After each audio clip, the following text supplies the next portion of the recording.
We now turn to our panel of witnesses, and just as the gentleman from Massachusetts has welcomed our witnesses, I want to do the same and note that they have worked with us cooperatively and very constructively for a number of years as we have adopted the Home Satellite Viewer Act, the Home Satellite Viewer Improvement Act with its local-to-local opportunities, and now as we reauthorize the Home Satellite Viewer Act are with us again. So they are old hands at this subject matter, and we very much welcome them here this morning. Mr. Charles Ergen is the Chairman, President, and Chief Executive Officer of Dish Network Corporation. Mr. Martin Franks is Executive Vice President of Policy Planning and Government Relations for the CBS Corporation. Mr. Bob Gabrielli is the Senior Vice President for Broadcasting Operations and Distribution for DirecTV. Mr. Willard Rowland is the President and Chief Executive Officer of Colorado Public Television. He testifies today on behalf of the Association of Public Television Stations. Mr. James Yeager is the Chief Executive Officer of Barrington Broadcasting Group. He testifies on behalf of the National Association of Broadcasters. Ms. Gigi Sohn is the President of Public Knowledge, a very respected public interest group. She testifies today on behalf of Public Knowledge, the Consumers Union, and Free Press. Mr. Kenneth Faree is the president of another respected public interest group, the Progress and Freedom Foundation, and we welcome each of our witnesses. Without objection, your prepared written statements will be made a part of the record, and we would welcome your oral summaries and ask that you try to keep those to approximately 5 minutes, so that we'll have plenty of time for questions, of which I'm sure there will be many. And Mr. Ergen, we're pleased to begin this morning by hearing from you. Thank you. Got to push a button? Thank you. Chairman Boucher, Ranking Member Stearns, and members of the subcommittee, I appreciate the opportunity to testify today. My name is Charlie Ergen, and I'm the Chairman and CEO of Dish Network, the nation's third largest pay TV provider. We're in the middle of a digital transition that is changing the way people watch TV. It's pretty simple. People want to watch what they want to watch, when they want, and where they want. And as TV evolves, there are some things that no longer make sense for consumers under today's laws. First, many consumers can't get local news and sports from their home state because of the way local markets are defined. Second, many rural communities are missing one or more of the 4 major networks. Third, consumers are losing their local stations during disputes over retransmission consent. And fourth, consumers suffer when must-carry stations have little or no local content. It is our hope that all these challenges can be fixed as part of the severe reauthorization this year. The digital age has arrived, and the laws need to catch up. On DMA reform, many of your constituents are being denied access to news, weather, and election coverage from their home state. For example, depending on where a customer lives in Indiana, from the map over here, they may get local news from Indiana, Illinois, Kentucky, or Ohio. As you can see from the map, the defined local map based on DMA does not make sense from a consumer perspective. This is an issue in 45 states. The Copyright Office recognizes this problem in their report last year. Pay TV providers should be allowed to bring in a neighboring broadcaster, and consumers should be able to determine what local means to them. With respect to missing network affiliates, Dish Network provides local service in 178 markets today, reaching 97% of households nationwide. This translates into over 1,400 local broadcast stations, which is far more than any other pay TV provider. In most of the remaining markets, one or more of the 4 networks is missing. The Copyright Office has highlighted this problem in its report. We agree with the Copyright Office that all consumers should have access to NBC, CBS, ABC, and Fox programming. If a local community is missing one of the big 4 network stations, pay TV providers should be able to treat a nearby affiliate as the local affiliate under copyright and communications law.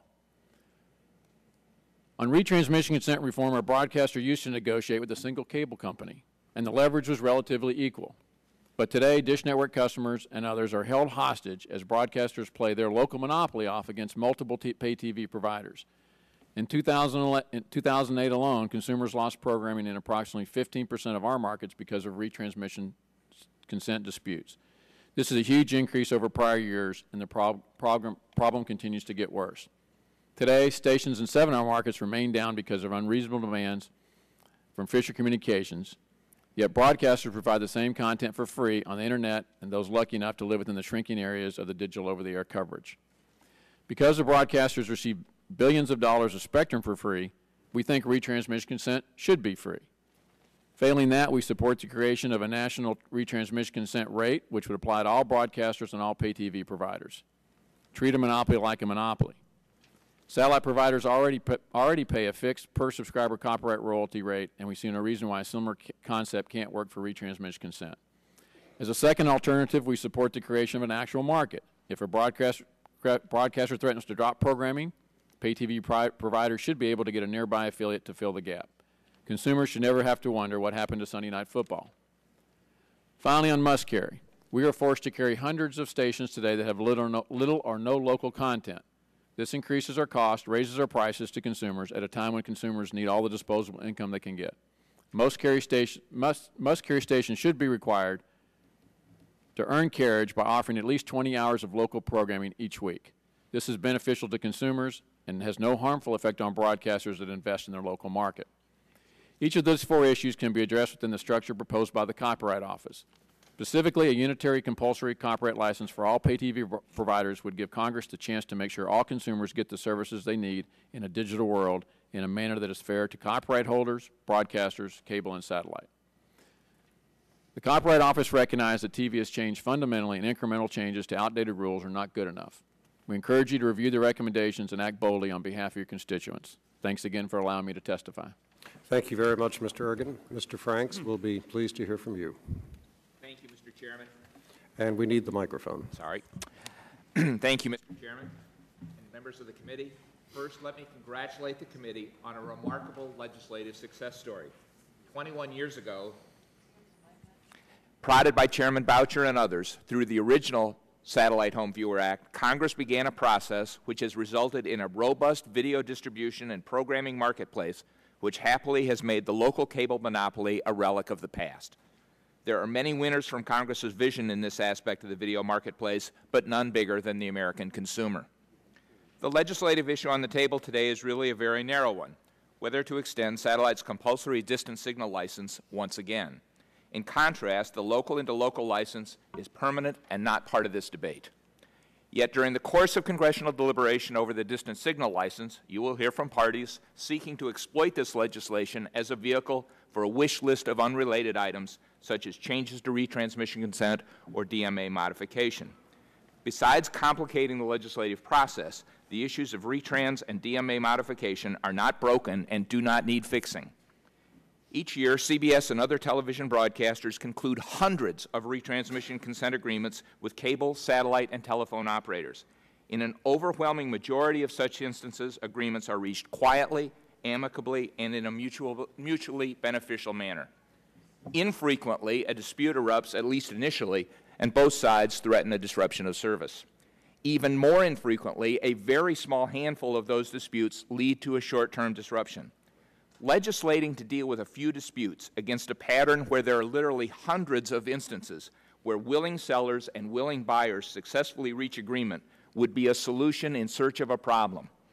In the end, the retransmission consent regime works and in the manner Congress intended. As for DMAs, they are not a governmental creation.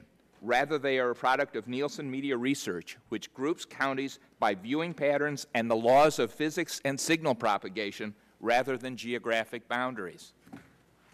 DMAs are the center of a broadcaster's economic universe, and any tinkering with the system, even in good economic times, could be financially seismic, not only for smaller local broadcasters, but also for local merchants who buy time on their local stations in order to reach potential customers in their local areas without competing and confusing ads coming into the market from a station 100 or 1,000 miles away. But if the desired outcome is for viewers to access news from their out-of-market but in-state television stations right now without the need to change any law or redefine any DMA, MVPDs may already import any station's newscasts into any other market simply by securing the imported station's permission to do so. Stations control the copyright of their news programming and can make them available to multi-channel providers in nearby markets looking to augment news programming. We are prepared to work on any problem areas where there may be issues with regard to local and in-state news. But please do not fall for the masquerade of those who are using DMA reform as a proxy for their real objective, a means for MVPDs to obtain bargaining leverage in a retransmission consent regime that is now in nearly perfect balance. Please also remember that television broadcasters have the right, through the Copyright and Communications Acts and private contracts, to control the distribution of the national and local programming they transmit. The CBS television network alone invests billions of dollars each year to deliver the highest quality news, sports, and entertainment programming. But we are not complaining. We strongly believe that our heavy investment in programming pays off. Superior programming generates viewing that helps not only the CBS network and our owned and operated television stations, but also our affiliated stations nationwide. When network programming is of high quality and compelling, local stations benefit because they sell advertising within the network programming. That allows them to make significant financial investments in local news, sports, weather, and other programming, including syndicated shows like Wheel of Fortune, Jeopardy, and Oprah, some of your constituents' favorite programs. This network affiliate, national and local arrangement, of course, is not unique to CBS. It is also enjoyed by the other networks, including Univision and Telemundo, and their affiliated stations across the country.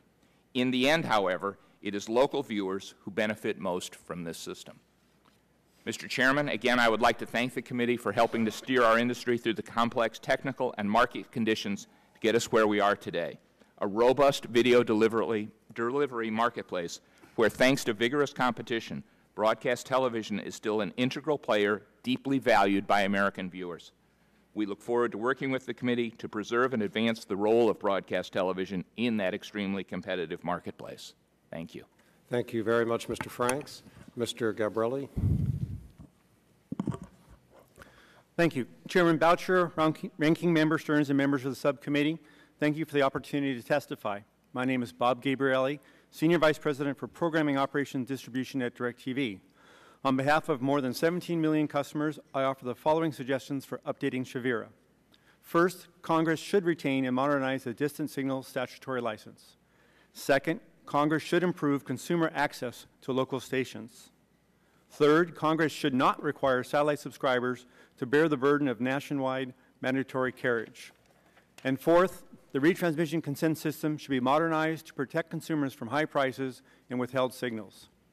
To begin, I'd like to discuss the distant signal license.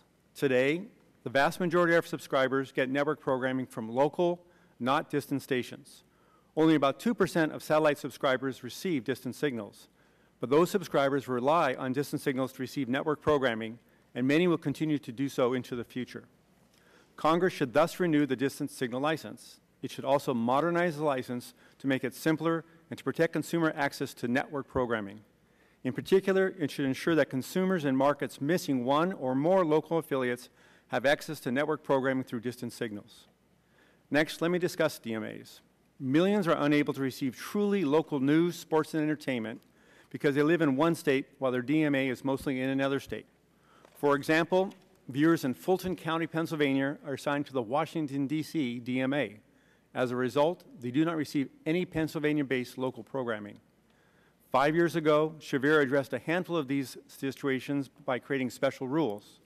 The time is ripe for a more general approach.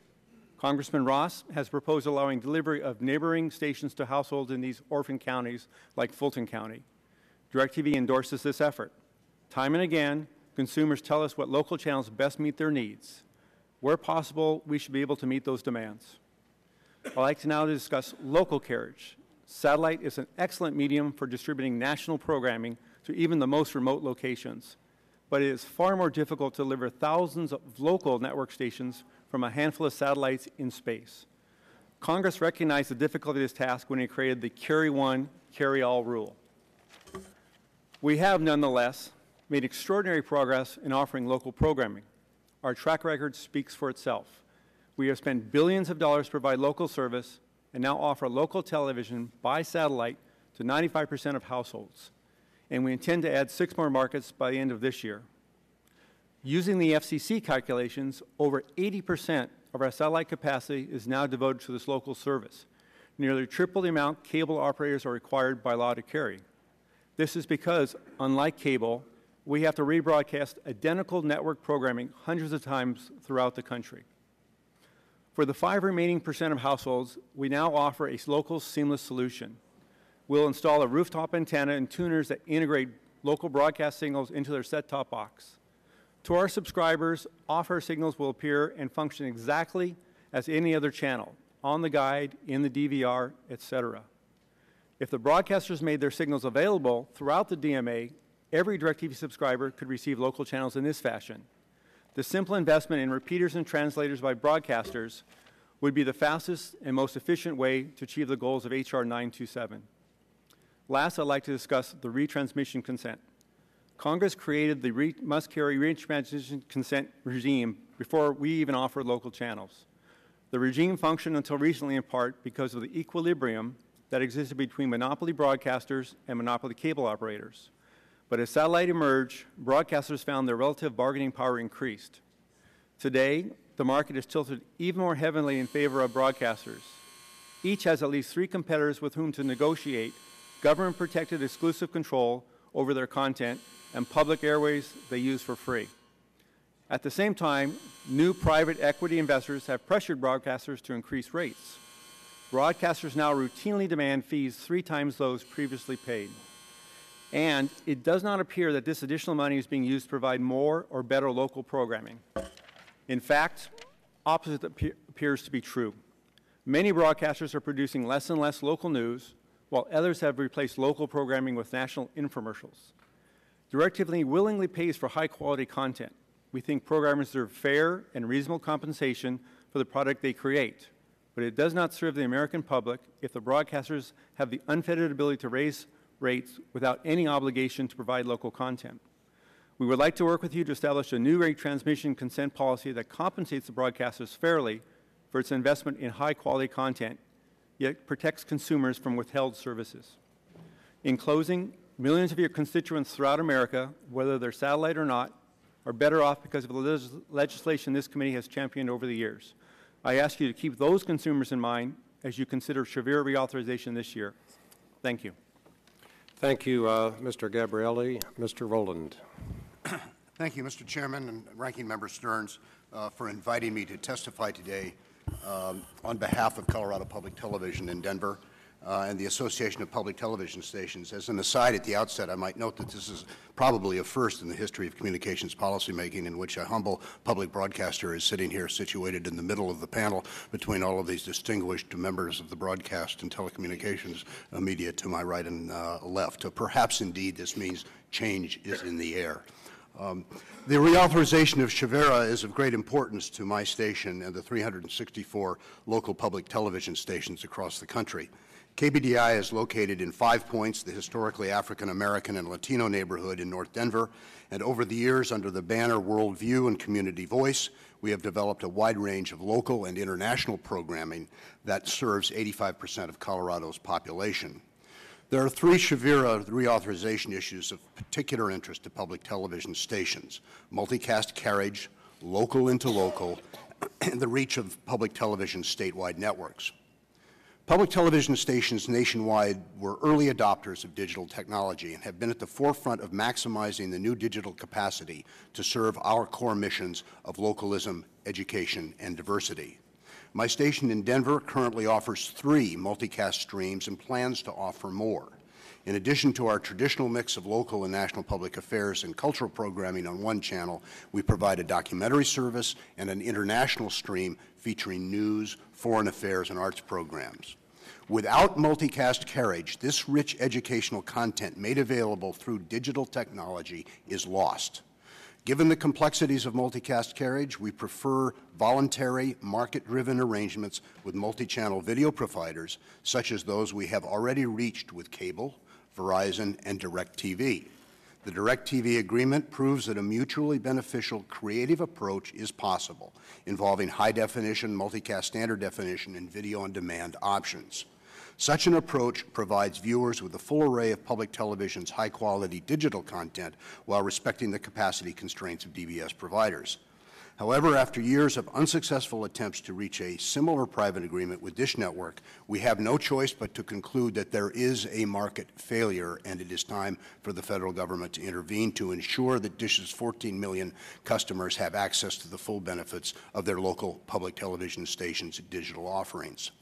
As she noted today, Congresswoman Eshoo introduced H.R. 4221, which would mandate DBS coverage of public television stations' complete digital signals where no private agreement between the DBS provider and the local station has previously been reached. We are delighted that Representative Eshoo is going to reintroduce this legislation. We applaud her initiative and urge that this important legislation be incorporated as part of the Shavira reauthorization.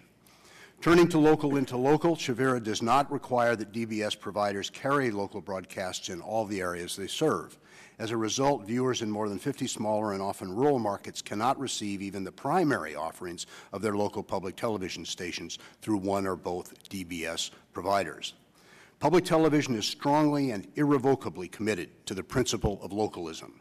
As stations transition to digital-only broadcasting and invest in greater local services, carriage by all multi-channel video providers is critical. Public television calls on Congress to ensure that DBS customers in every market are able to view through some mechanism the offerings of their local public television stations as soon as reasonably practicable.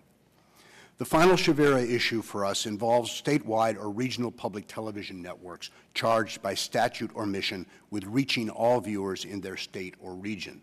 Because the Shavira carriage regime is based on the DMA system, many of these networks cannot be carried by DBS providers in certain portions of their states because they do not have full-power transmitters in each DMA. The most glaring example is with our neighboring Wyoming Public Television, which reaches only 45% of the state's population through DBS carriage. But this problem affects state or regional public television networks in at least 18 states. It is our hope that public television can work closely with the committee to solve this problem. Finally, Mr. Chairman, I would be remiss if I did not stress the importance of federal funding for public broadcasters. Federal funding is more critical now than ever before as public stations are rolling out their new digital services while simultaneously facing the greatest economic challenge in their 42-year history. We ask this authorizing committee to support increased federal funding to offset the projected 15% declines in other sources of funding. Again, thank you, Mr. Chairman, for inviting me to participate in today's hearing, and I look forward to answering any questions you might have. Thank you very much, Mr. Rowland. Mr. Yeager. Chairman Boucher, Ranking Member Stearns, and members of the subcommittee, thank you very much for having me here today. My name is Jim Yeager, and I'm the CEO of Barrington Broadcasting, which owns and operates 21 television stations in 15 small to mid-sized markets. I'm also the chairman of the television board of the National Association of Broadcasters. Ever since Congress crafted the original Satellite Home Viewer Act of 1988, it has worked to further two objectives. First, that free over-the-air television will remain widely available to American households. And second, that satellite retransmissions will not jeopardize the strong public interest in maintaining vibrant local television services. Those two goals remain paramount today. Our Barrington stations keep our communities informed and connected. We work every day to embody the spirit of localism, which Congress has affirmed time and time again as a vital public policy goal. We do not charge our viewers to watch our program, rely on payments from advertisers to deliver a free service to our constituents. Without free over-the-air television, cable and satellite companies would essentially be unrestrained in their ability to charge subscribers even higher prices. Broadcast television stations remain the primary source of the most diverse and popular entertainment, news, weather, and sports programming in the country. In fact, according to data from Nielsen Media Research, in the 2007-2008 television season, 488 of the top 500 primetime television programs were broadcast on over-the-air television. While these stations represent a relatively small number of channels of those on cable and satellite systems, broadcast stations offer a unique and valuable service to their local markets that could be undermined by unnecessary changes to the law. As Congress considers updates to Sharia, it is vital that you uphold the strength and tradition of localism. Any changes should not impair enforcement of program market agreements that are essential to local broadcast service. Furthermore, this committee should strengthen localism by phasing out satellite licenses for distant signals. The license should be replaced with a requirement for local and to-local carriage in all television markets, which would enhance localism, programming, and price competition, and increase viewer choice. To assist viewers in this difficult economic climate, Congress should mandate local and local satellite service in every market. I would like to thank Congressman Stupak for the introduction of legislation to accomplish this goal. There are 31 of 210 television markets in small and rural areas, like Marquette, Michigan, that the satellite companies do not serve. They have said that this is a capacity issue, but I believe it is quite simply a business decision on their part. I am certain that if Congress does not step in, the satellite companies will ever provide local service to every market in this country. Broadcasters have invested well over $1 billion in making the transition to digital television. So far, there is very little economic return on that investment. Nevertheless, those investments are still in the public interest. The satellite industry's investment to provide local and local service to all Americans would also be in the public interest. Localism is at the forefront of broadcaster operation. In emergency situations, it is the broadcaster, not the cable or satellite companies, who is on the scene providing the public with emergency, life-saving, and timely information it needs. Localism is not in cable or satellite's DNA or their business models. Some members of Congress have expressed frustration that their constituents do not have access to in-state but out-of-market broadcast stations. Current law allows cable and satellite systems to offer non-duplicating, out-of-market programming to their subscribers, but many cable and satellite systems choose not to do so. However, Congress should not change current law to allow cable and satellite companies to offer network and syndicated programming that is identical to programming already offered by the local broadcaster with rights to that market. Doing so would be inconsistent with the longstanding principle of localism and the carefully balanced system of retransmission consent that was established by Congress to further this principle. If the retransmission consent rights of an in-market station were undercut by the importation of distant in-state duplicating signals, the economic basis for the local broadcaster service to the public would be eroded, and the public, in my opinion, would be harmed. Thank you for giving me this opportunity to testify, and I welcome your questions following the panel. Thank you very much, Mr. Yeager. Ms. Sohn. Chairman Boucher, let me extend my hearty congratulations to you.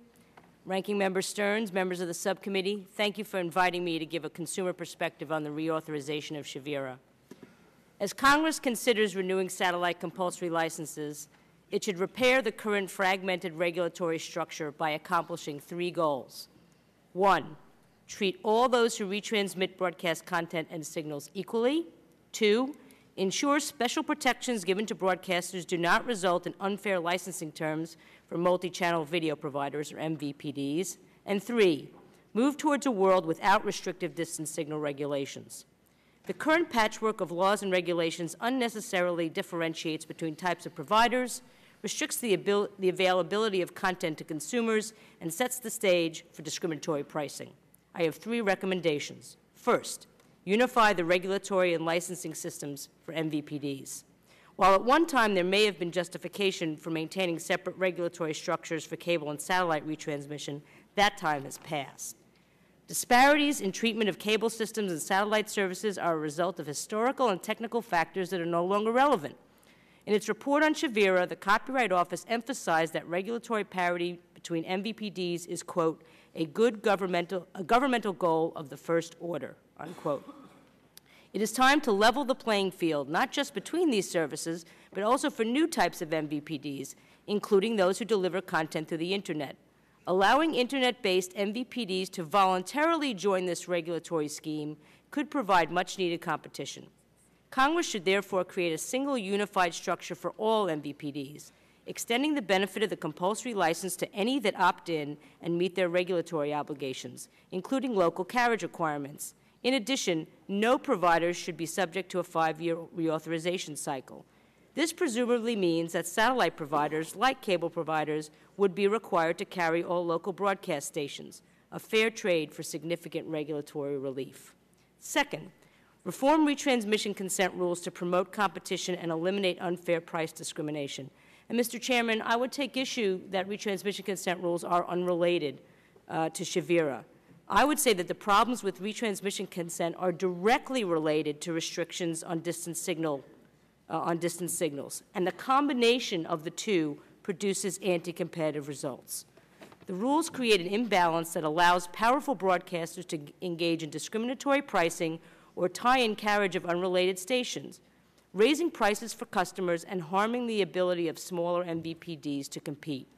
Unfortunately, most broadcaster MVPD agreements are not public, preventing anyone from determining the scope of these discriminatory practices. Therefore, first and foremost, Congress's remedies should be transparency in retransmission consent deals. But Congress should go farther. For instance, by requiring that retransmission consent licenses be on reasonable and non-discriminatory terms. Even more effective would be a statutory retransmission consent license that parallels the copyright license for broadcast retransmission. This would ensure price parity among MVPDs, eliminate troubling tying arrangements, and prevent broadcasters from withholding important local content as leverage against smaller video providers. Third, move towards eliminating distant signal protection. Distant signal protection is an anachronism in an Internet age, where consumers who have Internet access can view content that is not restricted by state lines or artificial market areas. Attempts to force subscribers to watch only local stations is doomed to fail. More pressingly, current rules create situations in which satellite providers are unable to provide customers with the local broadcast channels that are most relevant to their lives because they originate in a different DMA. Over the long term, Congress should work towards eliminating distant signal restrictions. MVPDs should be free to respond to customer desires and offer, in addition to local stations, other stations from wherever they broadcast. In the short term, however, Congress should fix the immediate problems caused by DMA-based and distant-based restrictions on MVPD retransmissions. At a minimum, the rules should be relaxed to allow retransmissions of any in-state signals, stations from neighboring areas, and any missing networks. Finally, I urge the subcommittee to reject efforts to make Shavira a vehicle for unrelated changes to copyright and communications law. I would like to thank the chairman, the ranking member, and the subcommittee again for giving me the opportunity to testify today. Thank you very much, Ms. Sohn. Mr. Faree. Thank you, Chairman Boucher, Ranking Member Stearns, and thank you to members of the committee. I'm Ken Faree, President of the Progress and Freedom Foundation, a think tank here in Washington that's focused on studying the digital economy. Today's hearing is about the reauthorization of the Satellite Home Viewer Act, but in fact, this discussion we're having is really about a much larger debate about how and whether traditional media platforms will thrive in the emerging media world. The evidence is all around us. The days of force-feeding consumers media selected for them by monopolistic or near-monopolistic operators is over. The gems of traditional media, the dominant daily newspapers, are losing subscribers at precipitous rates. The doyen of electronic media, terrestrial radio, has been in extremis for years. Its progeny, satellite radio, too, is struggling in a world of media abundance and consumer choice. Broadcast television ratings are a fraction of what they once were, and prime content is now migrating not only to multi-channel platforms such as cable and DBS, but also to a platform with essentially infinite capacity and flexibility, the Internet, of course. And thus, the relative newcomers in the media landscape, the multi-channel systems, also have a sharp eye on technological developments that may threaten their business models. So as we talk today about distant signal importation, DMA boundaries, and the like, we need to bear in mind that the technological workarounds to most any restriction already exist, and consumers are learning to use them with more and more facility every day. Allow me to highlight one example. Under existing rules, DBS systems make local signal determinations based on DMA boundaries. I don't pretend to understand the intricacies of how DMAs are developed or why they were chosen for this purpose, but I do know that because DMA boundaries and state political boundaries are not coterminous, there are a number of markets where television viewers receive their local broadcast services via satellite from neighboring states rather than their home state. As chief of the FCC's Media Bureau from 2001 to 2005, I heard numerous complaints about just this problem, and I have to say I have some sympathy for those subscribers. As a practical matter, of course, technological innovation is rendering obsolete many of the restrictions that protect marketplace exclusivity. A new class of websites and services, including Netflix, Hulu, Amazon Video on Demand, iTunes, and Views, are changing the way we view broadcast television. Moreover, it is increasingly easy for consumers to view content from any geographic market directly on internet-ready televisions or through the use of set-top box devices such as Netflix Player, TiVo, or Slingbox, and through popular game consoles like the Xbox 360 and the PlayStation 3. In short, time and geography increasingly are meaningless concepts with respect to video content. If traditional platforms, including DBS systems, are to thrive in this competitive market, it makes little sense to hamstring their ability to provide viewers in-state stations based on the vagaries of DMA boundaries. Similarly, it is increasingly difficult to justify carriage burdens on traditional media. I've read recently of legislative proposals that would require satellite operators to carry local television stations in even the smallest markets using satellite capacity rather than some other delivery mechanism. Now, there are only two ways in which a satellite company might comply with such a mandate.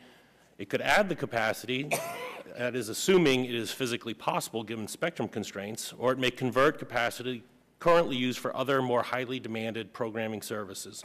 Neither approach makes economic sense. Moreover, carriage requirements impose significant burdens on the First Amendment rights of those bound by them. In the current environment, imposing enhanced carriage mandates on DBS would be unwarranted, economically indefensible, and unconstitutional. Thank you, Mr. Chairman, for the opportunity to testify today. I look forward to your questions.